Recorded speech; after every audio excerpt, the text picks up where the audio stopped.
कभी सोचा है कि एक झूठा आरोप किसी इंसान से उसकी आज़ादी, उसका करियर और उसके सपने सब कुछ छीन सकता है।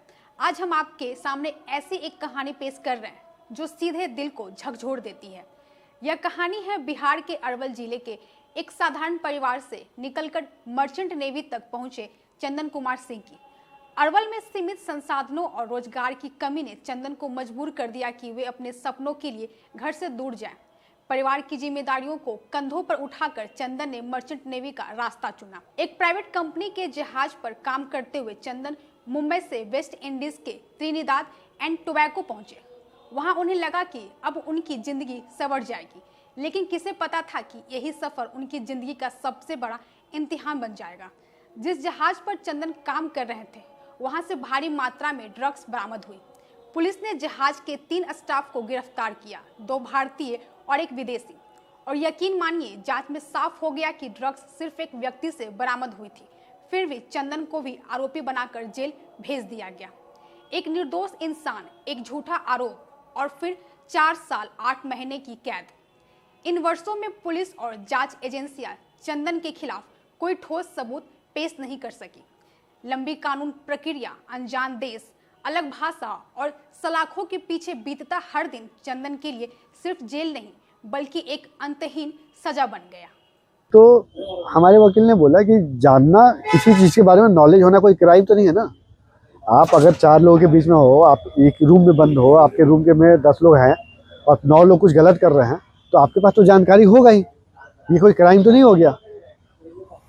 तो पुलिस को ये एग्जाम्पल दिया कि भाई अभी एक गाड़ी में 5 लोग हैं, 4 लोग अगर गांजा पी रहे हैं तो 5 को पता होगा ही। और 5वां अगर पुलिस को जाके ये बताता है कि भाई ये 4 लोग गांजा पी रहे हैं, तो उसके लिए आप चार्ज तो नहीं करोगे। तो वो प्रोसिक्यूटर बोला नहीं।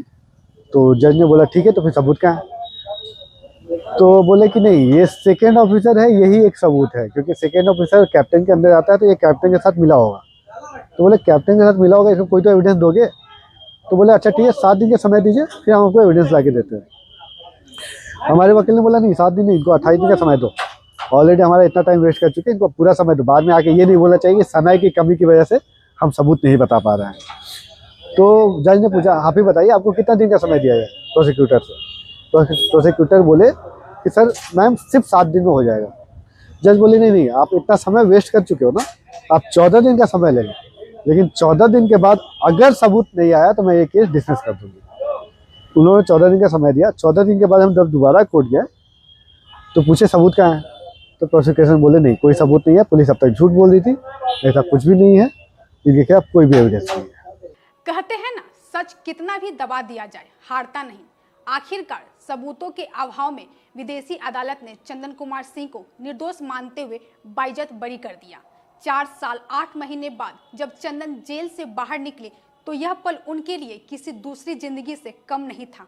उनकी कहानी सिर्फ एक व्यक्ति की नहीं बल्कि उन तमाम निर्दोष लोगों की आवाज है जो झूठे मामलों में फंसकर सालों तक सिस्टम के बोझ तले दबे रहते हैं। बिहार के अरवल जिले के एक साधारण युवक से लेकर विदेशी जेल की सलाखों तक और फिर सम्मान के साथ आजादी तक, चंदन कुमार सिंह की यह कहानी सिखाती है कि हालात कितने भी कठिन हो, सच का सूरज एक दिन जरूर उगता है। हजारीबाग से सुरेंद्र कुमार सिंह की रिपोर्ट।